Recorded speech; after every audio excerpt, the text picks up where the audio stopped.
Okay, here we go. This should be episode 3, I think. We've cleaned up our work area. We've got it all cleaned up. The sheetrock is all on in both of these rooms, this bedroom and the bathroom. And we're getting ready to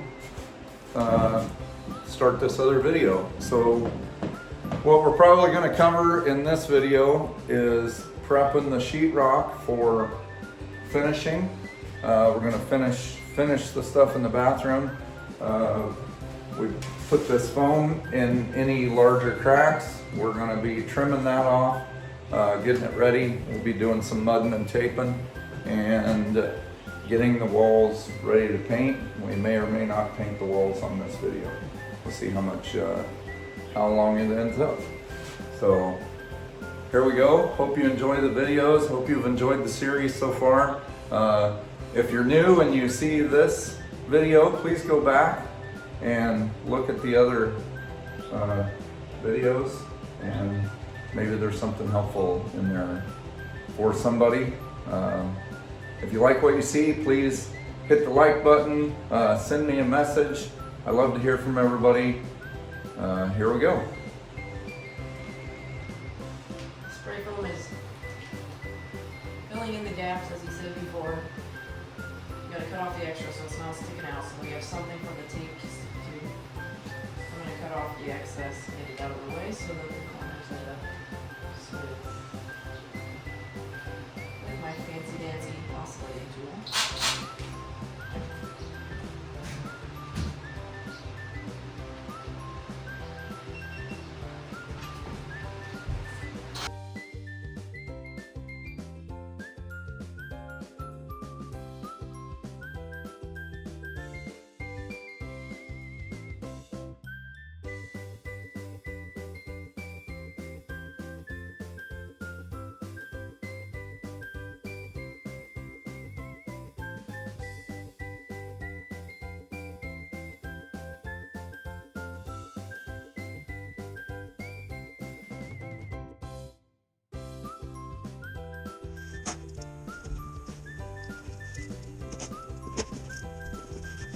When you're using this mesh tape, you need to, when you're putting it in, you need to use a knife when you're putting it in to make sure that that mesh gets clear back there in the corner and it gets smoothed down good.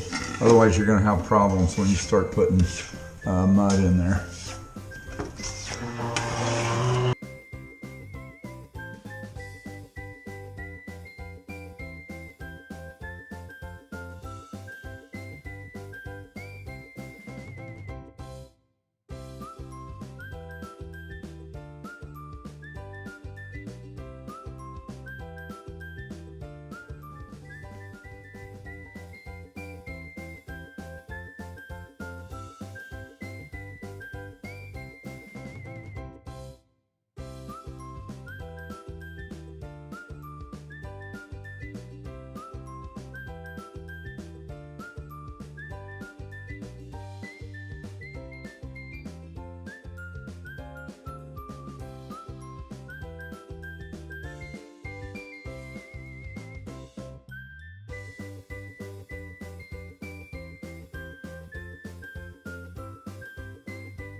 Putting tape on, be aware of things like this. This foam is just causing just a little bit of problem in that tape. So don't be afraid to lift that back up and get that nice and tight in that corner there. It'll just make it easier to finish later.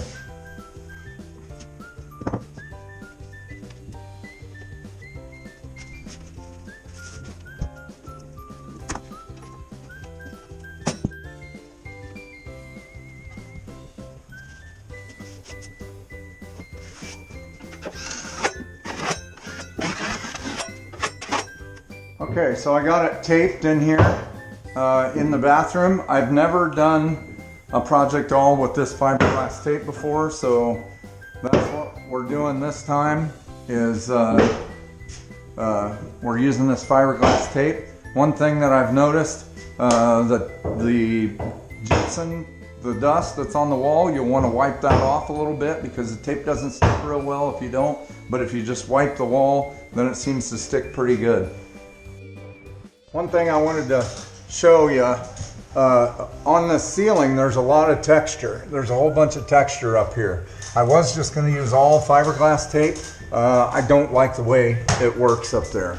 So that up there I will paper tape. I'll find some paper tape and we will do, you know, a layer of mud and then embed the tape in the mud. I just don't like the way that's turning out. So we'll do that. The rest of it, we're gonna try all this fiberglass tape. To make these screw holes easier to finish, so there's a few little tricks here. One is to just take your hammer and hit that and make a little dent in there for the filler to hit in. I'm not very accurate with a hammer, so I don't do that. So what I do is get me a little ball peen hammer. I hold it over the hole and give it a little whack, and that makes a nice little dent that fills well. And then if that sheetrock does move and shift, which sheetrock does move and shift, you won't see just that little screw hole pop out through your paint. So I go along and just make a little divot everywhere there's a screw. It doesn't take very long and it makes it much easier to finish.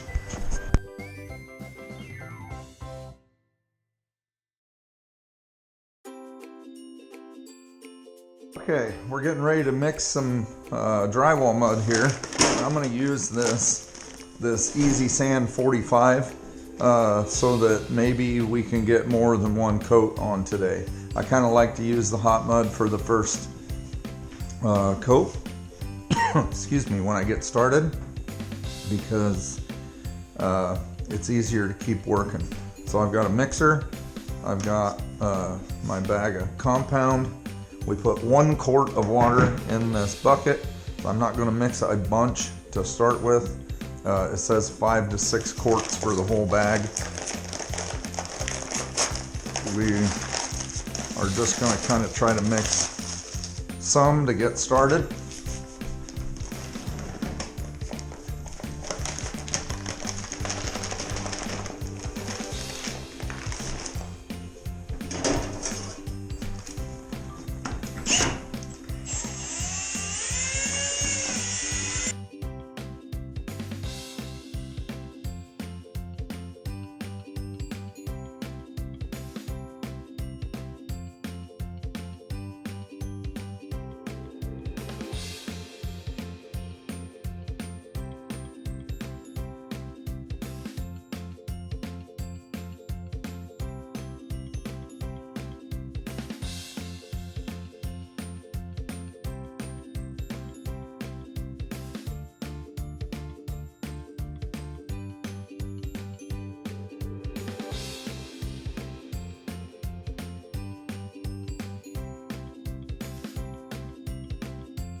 Well, all I can say is we made it through the first layer of mud and tape.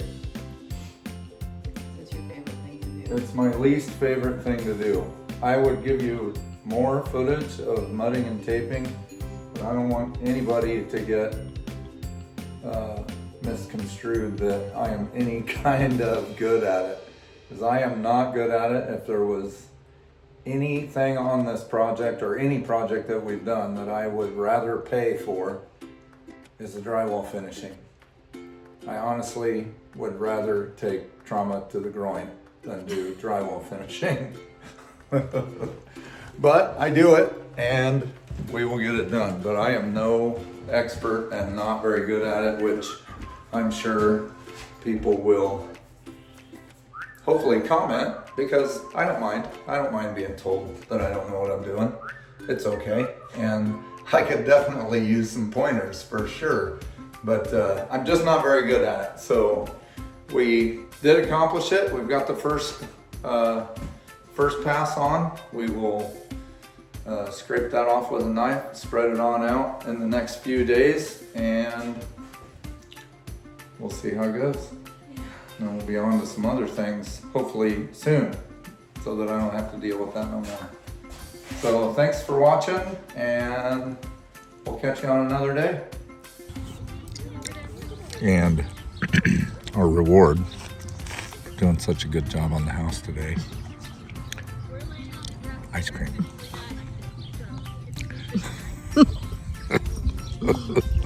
Ice cream and sunshine. Ice cream, sunshine, and the dog park.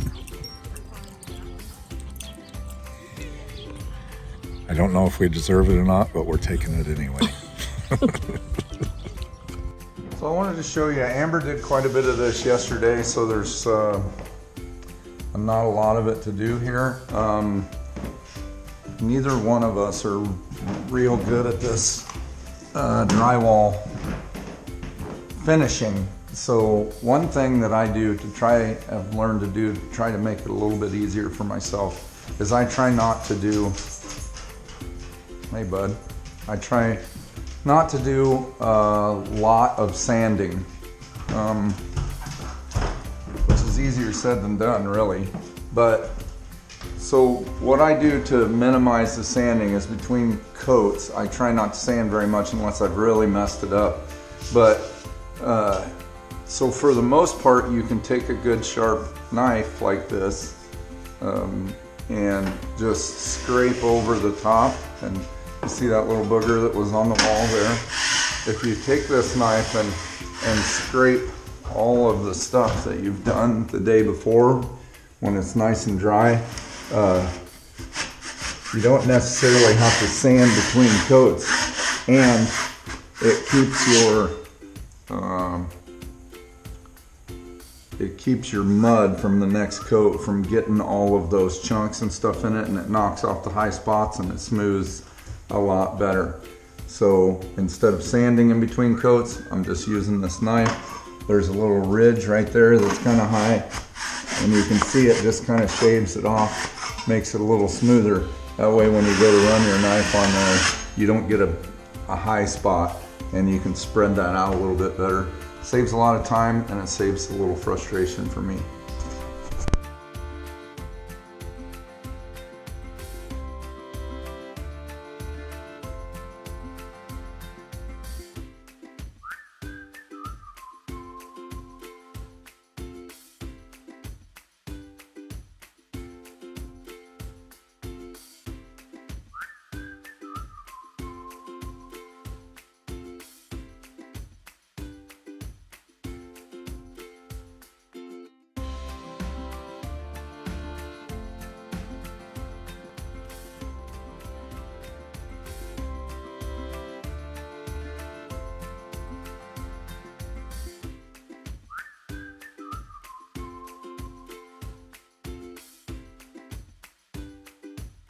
Okay, so I have loosened my mud up a little bit more yet, and I'm moving to the next size knife. I'll use this to get it out of the bucket, but we'll go with a little wider knife on this next pass.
Okay, I've got some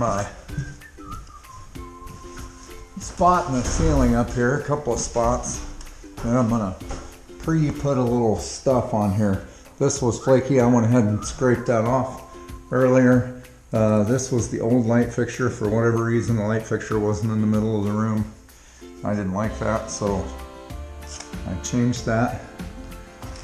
So I'm just gonna put some mud on here to get things started, kind of get me a solid base, and this is just to kind of repair a little bit of that and get it to start sticking in these bad spots here, so that when I go to smooth this out, you can see that this has got a textured swirl on it.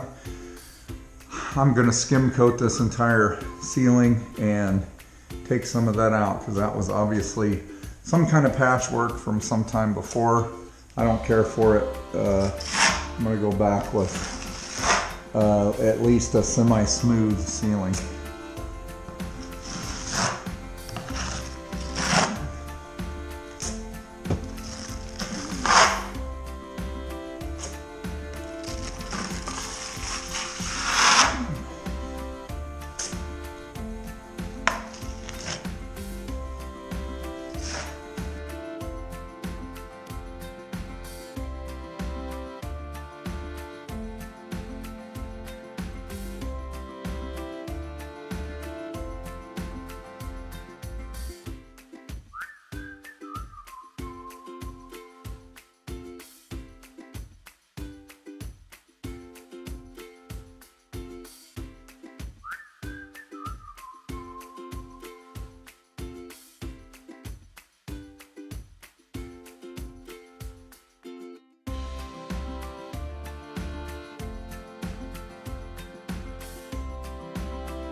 Here I'm using sanding screen on a adapter for my shop vac to get into the corners and to shape those.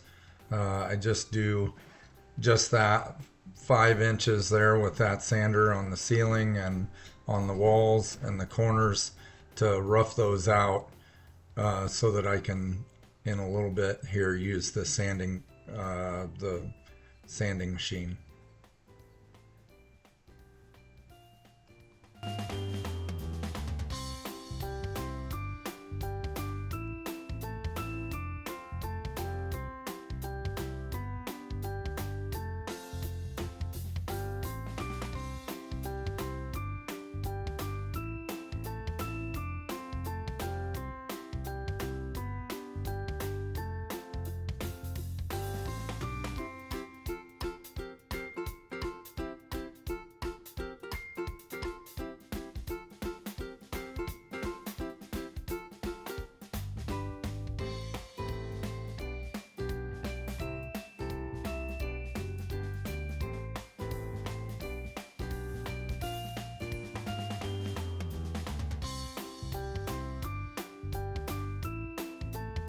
Here I'm using this vacuum sanding machine.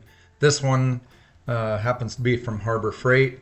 I haven't had any problems with it. These tools are a game changer when it comes to sanding drywall.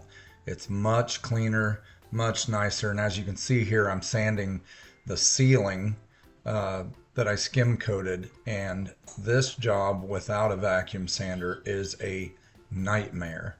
And this really saves a lot of time and a lot of mess, is just way easier to do, and I am really glad that I had one of these for this project. My suggestion is when you're all done sanding and ready to go to primer, then really take your time and do a very nice job of cleaning and vacuuming. Wipe the walls down. This will keep debris from getting in your paint and will really help.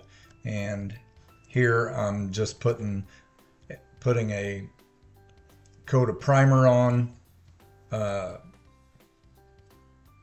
It's a PVA primer, and just everything that's drywall gets a coat of primer before a coat of paint.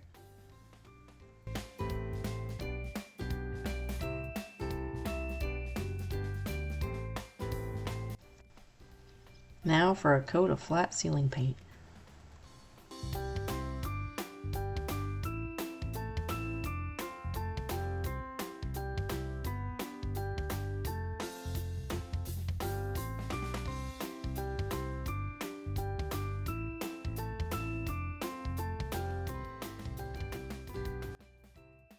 And finally, some color for these walls.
What do you think, Nova? Nova approved. Nova approved. Nova even likes the smell of the paint, I think. You know, you haven't been a real big help in this whole deal. I know. No thumbs. Can you give me a howl? Give me a howl. Come on. Sit down. Give me a howl.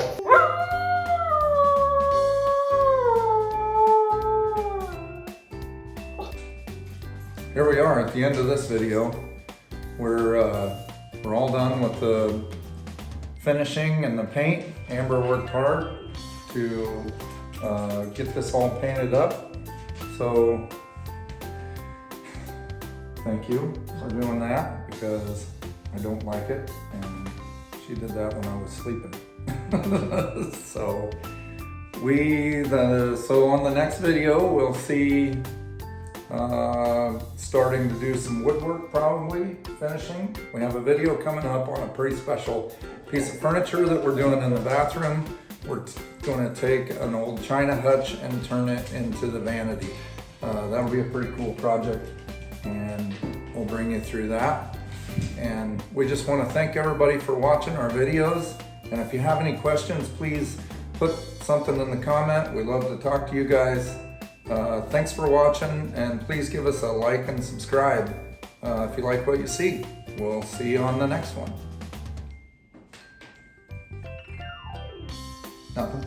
Nothing to say? No.